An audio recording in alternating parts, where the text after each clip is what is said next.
जिंदाबाद जिंदाबाद जिंदाबाद सत्याग्रह पद यात्रा जिंदाबाद जिंदाबाद जिंदाबाद। अभी तो ये अंगराई है, अभी तो ये अंगराई है।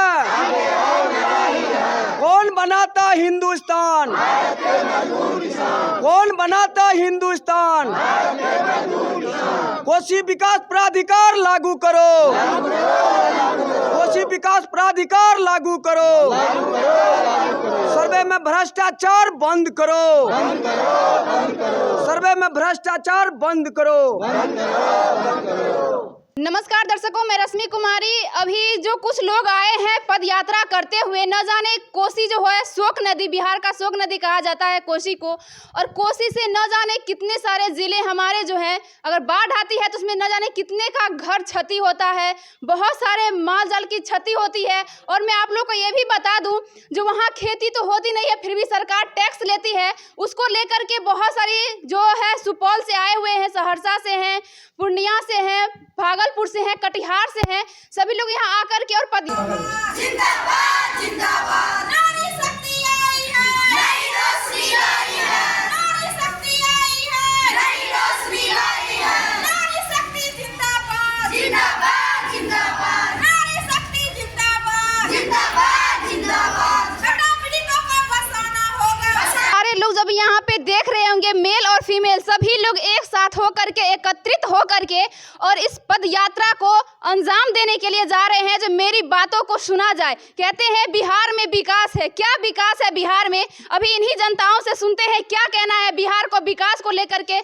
साथ में ही कोसी नदी से बहुत ही क्षतिग्रस्त होता है। सुपौल से सभी लोग आए हैं। कहाँ से आए हैं दादी आप लोग? सुपौल से। सुपौल से आए हाँ। हैं। उतना दूर से पद यात्रा करते हुए आए हैं, क्या मांगे हैं आप लोग? मांगल जाए से जगह देते, जगह में रहबे। है उसका व्यवस्था होना चाहिए, और हॉस्पिटल नहीं है उसका व्यवस्था होना चाहिए।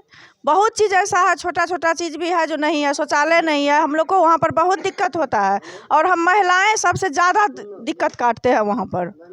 देख सकते हैं बहुत सारी समस्याएं हैं जो इनकी बातों को सुना नहीं जा रहा है।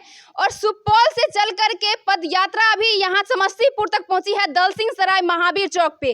और सारे लोग को अभी चेहरे पे देख रहे होंगे क्या उदासी है, जो इनकी जो समस्या है वो सुन नहीं रहे हैं बिहार सरकार। और साथ ही कोसी नदी को लेकर के बहुत बड़ी समस्या है। और सर क्या कहना है इस मुद्दे पे? आप लोग जाए उतना दूर से पद यात्रा करके। पद यात्रा हम लोग इसलिए निकाले, हम लोग कोसी के वासी हैं। कोसी में हम लोग लगभग 50-60 साल से हम लोग मतलब बांध को, मतलब कोसी को मतलब कैद कर दिया। 200 किलोमीटर जहाँ कोसी बहती वहाँ 10-12 किलोमीटर बहना उसका धारा बह रही है, जिससे मतलब मान लीजिए कि धारा बहुत तेज़ है, तो उस धारे से हम लोग का मकान कट जाता है, घर कट जाता है, सड़क नहीं है, फसल बर्बाद हो जाता है। और क्या कहते हैं, रहने के लिए मतलब मान लिया हम बेघर होकर जब पानी आता है 3 लाख 4 लाख 5 लाख डिस्चार्ज जब पानी होता है, तो हम लोग मतलब मान लिया ऊंचे स्थान में कहीं उसी तटबंध के ऊपर अपने बच्चों, छोटे छोटे बच्चों को लेकर हम लोग वहाँ पहुँचते हैं। 2 दिन या 4 दिन के बाद फिर जब पानी कमता है फिर आते हैं, फिर 10 दिन हुआ फिर पानी बढ़ता है। तो इसलिए हम लोग मतलब मान लिए सरकार से कई मांग किए, कई हम लोग सभा भी किए, मतलब अपने ज़िला में डीएम साहब को, बिहार सरकार को भी हम लोग भी बताए, कोई सुनवाई नहीं किया। कर रहे हैं आप लोग की 17 सूत्री मांगे हैं, क्या क्या वो मांगे? नहीं, जो 1987 में इन्होंने जो कहा, 1987 में जो बिहार कैबिनेट के द्वारा बनाया गया था कोसी पीड़ितों के लिए कोसी पीड़ित विकास प्राधिकार, उसमें 17 योजनाएं थी जो कोसी पीड़ितों के लिए थी। उनमें था कि बढ़िया स्कूल हो, अच्छी से स्कूल हो, कैसा स्वरूप हो स्कूल का, बाढ़ के समय में कैसे बच्चे पढ़ेंगे, उस पर भी उनका वो फोकस था। दूसरा था कि स्वास्थ्य की सुविधा, जो हर पंचायत में उप स्वास्थ्य केंद्र की सुविधा हो, उप स्वास्थ्य केंद्र हो, जो आज नहीं है। और उसके साथ साथ जो शिक्षित बेरोजगार हमारे गांव में हैं, हमारे कोसी क्षेत्र में हैं, उनको उसमें चाहे वो सरकारी हो चाहे गैर सरकारी नौकरी हो, 3rd ग्रेड और 4th ग्रेड में उनको 15% आरक्षण का भी प्रावधान था। उसी प्रकार से जैसे पटवन के लिए बोरिंग का भी प्रावधान उसमें था। उसके बाद आपको सड़क जहाँ पर है, जाने लायक सड़क है, वहाँ सड़क की व्यवस्था करने का वो था। और साथ साथ जो अच्छी इसका पशुपालन का, जिसमें कि गाय पालन हुआ, सुअर पालन हुआ, बकरी पालन हुआ और चिड़िया वगैरह, बतख पालन, ये सब का भी वो था, उसमें सब्सिडी वगैरह था। और हमारे बच्चे जब उसमें ITI में जाते थे या उच्च विद्यालय में पढ़ने के लिए जाते, उनको भी वजीफा, हम लोगों ने एक पटना हाई कोर्ट में केस भी दायर किया हुआ है, RTI दायर किया हुआ है कि उस प्राधिकार को खोजे सरकार और सक्रिय करके उसको पुनः लागू किया जाए। तो ये हम लोगों की मुख्य मांगे हैं।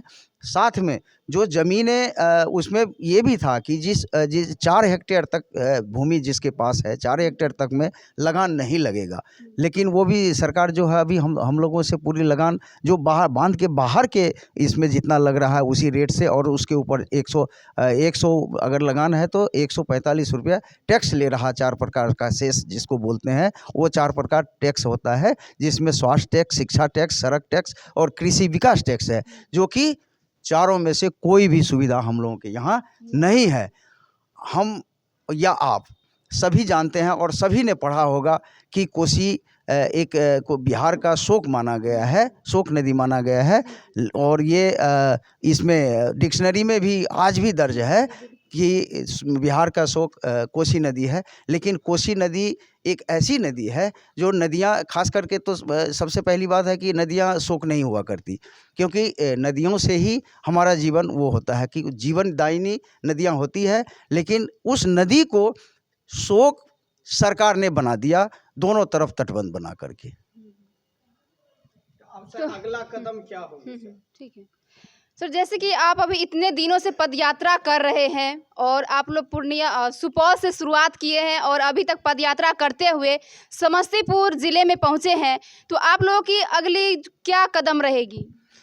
हम लोग पदयात्रा करते हुए, हम लोगों का तो पहला लक्ष्य है कि पटना जाएं हम लोग, और पटना के तमाम जो ये हैं विभाग हैं, उनके मंत्रालयों को या उनके सचिवों को हमने आमंत्रित किया हुआ है। वहाँ पर ये जो यात्रा है, पदयात्रा है, ये वहाँ जा कर के सत्याग्रह में बदल जाएगा, और वहाँ पर सभी को हम लोगों ने आमंत्रित किया हुआ है कि आइए और हमारी बात को सुनिए आप लोग, और इस पर जो इसका जो निराकरण होगा, समाधान होगा, जो वो होगा, वो आप लोग इनका करें। तो ये हम लोगों का वो है। ठीक है, 1 मिनट। जी जी। जैसे कि पहले जो है सो सर्वे हुआ था 65-66 में, तो जैसे तैसे सही सलामत कर दिया। अब का जो सर्वे आ रहा है, टेबल सर्वे, इसमें जो यही हम लोगों को मालूम हुआ है, और अमीन साहब बोलते हैं, जो ज़मीन में पानी बह रही है, जिसमें बालू का भरा हुआ है और जंगल है, ये सब ज़मीन जो है सो सरकार के खाते में लिखा जाएगा। तो आप बताइए, आप कोसी का ऐसा नियम है जो आज इस तरफ कल उस तरफ हर साल अपना धारा को बदल देती है। तो मान लीजिए अभी जो सर्वे में अभी आप पानी है तो आप सर्वे बिहार खाते में जमा हो जाएगा, लेकिन कल वो ज़मीन सूखा में चलाएगा, या जो रैयत का होगा उसको, रैयत को जो मन नाम से खाता खोला जाएगा, वो ज़मीन में पानी हो जाएगा। आप बताइए, वो भी तो सरकारी में चला गया, तो हम किसान तो मर गए, ज़मीन रहती हुए बेघर हो गए। हम क्या पंछी हैं जो वृक्ष पर खोता लगाएंगे? यही सब बात लेकर के हम लोग जाते हैं। समय पर जो फ्लड आती है तो 2.5 महीना के लिए हम लोगों को प्रलोभन सरकार बहुत देती है, घर घर से नाव को बहाली कर देती है, लेकिन उसका भी पैसा देने में अभी तक नहीं दिया है। नहीं, माने नौकरी खटा लेता है, ड्यूटी करा लेता है, लेकिन पैसा का वक्त में हम लोग जो SDO BDO साहब के यहाँ जाते हैं, तो उन लोग से कहते हैं भाई हम लोगों का माझी का जो पेमेंट है उसको कर दिया जाए। तो कहता है अभी आप लोगों का फंड वाला पैसा अभी नहीं किया है। ये पैसा कहाँ चला जाता है, वो भी बड़ी अजूबा बात है। यही सब मुद्दा लेकर के क्या कहेंगे। कठिनाई तो हम लोगों को बहुत है, इसलिए हम लोग वहाँ हार गए।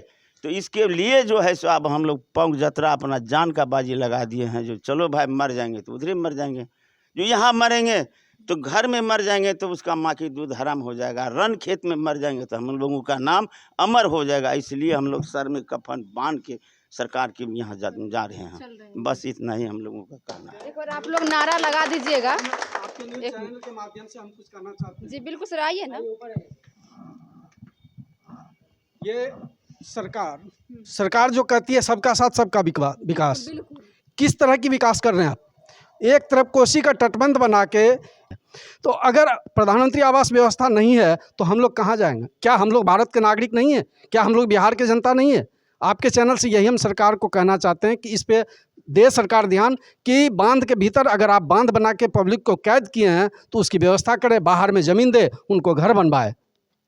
जैसे कि वहाँ से बाढ़ आती है तो आप लोगों को मुआवजा नहीं मिलता है। बाढ़ आती है तो ऑफिसर के द्वारा, डीएम के द्वारा बताया जाता है कि कोसी में बाढ़ आती ही नहीं है तो मुआवजा क्या चीज़ का? घर कटा ही नहीं तो मुआवजा क्या चीज़ का? सरकार तक ये समस्या पहुंचती ही नहीं है। सरकार तक हम लोग पहुंचाने के प्रयास भी करते हैं लेकिन पहुंचने नहीं देते हैं लोग। 2021 में सुपौल जिला में 1220 लोगों के घर कट गए। और जब उस समय जिस टाइम फ्लड आया हुआ था और बाढ़ से घर कट गया, उस टाइम वहाँ सुपौल जिला के तत्कालीन डीएम महेंद्र कुमार थे। उन्होंने पूरी तैयारी कर लिया था कि उन्होंने आश्वासन भी हमको दिया था कि जितने लोगों के घर कटे हैं उनके पास लिस्ट गया हुआ है सारे लोगों का। तो उन्होंने आश्वासन दिया गया था कि हम सारे पैसे जो है जितना गिरी क्षति में होता है वो सब पैसा हम देते हैं। उस समय जिला इसका नगर परिषद का इलेक्शन था, इलेक्शन के कारण वो कुछ दिन के लिए रोक दिया गया और तत्काल में उनकी ट्रांसफ़र हो जाता है, दूसरे डीएम साहब आ जाते हैं और ये दूसरे डीएम साहब ने साफ मुकर गया। हम लोग पटना हाईकोर्ट में केस भी किए थे इसके लिए, तो वो डीएम साहब साफ मुकर गए कि 2021 में उन्होंने शपथ पत्र दे दिया लिख करके कि 2021 में सुपौल जिला में कोई बाढ़ नहीं आई, लोगों के घर बरसात से कटा है। ये एक अपने आप में बड़ी सोचने वाली बात है कि बरसात से आज तक किसी का घर कटता नहीं है। बरसात से घर डैमेज ज़रूर होता है लेकिन नदी में विलीन नहीं होता है बरसात से। तो इस तरह की हमारे प्रशासन भी और सरकार भी या तो अंधे हैं या बहरे हैं। न सड़क है जाने का न आने का, सुव्यवस्थित व्यवस्था नहीं, यही व्यवस्था है हम लोग। जैसे कि आप लोग सुपौल, कटिहार, पूर्णिया उस सब जगह में जो बाढ़ आती है तो आप लोग का मुआवजा नहीं मिलता है जो भी होता है बिहार सरकार से? जी नहीं, वो जैसे कि दिया जाता है लेकिन वो मिलता नहीं है बराबर। और जैसे हम लोग कट जाता है घर तो पहले मतलब 200 किलोमीटर में बहता था, बाद में जो है क्या हुआ कि उसको जो है छोटा कर दिया, 10 किलोमीटर बहा रहा है उसको। तो जो है वहाँ से जो पानी हिमालय से निकलती है तो जल स्तर बढ़ता है और उसमें कोसी जो है मिट्टी लाने, गाद और सिल्ट लाने के लिए जानी जाती है। तो हम लोग का जो है क्या है कि वो ज़मीन जो है ऊपर हो रहा है और बांध के नीचे जो है नीचे हो रहा है। तो हो सकता है भविष्य में भी उन लोग को भी खतरा होगा, यही मांग हम लोग करने जाते हैं। सबसे मेन हम लोग ये चाहते हैं कि लहटन जी मुख्यमंत्री साहब थे तो वो जो है ना कोसी प्राधिकार विकास एक लागू किया था, तो हम लोग उसमें जो है 14-17 सूत्रीय कार्यक्रम लागू है हम लोग के लिए और उसमें प्राइवेट और सरकारी में जो है 15% आरक्षण मिलेगा। तो वो हम लोग को देना चाहिए था, वो जो कि वो प्राधिकार विकास जो है उसको गायब कर दिया गया है। यही हम लोग जाएंगे तो वहाँ बताएंगे।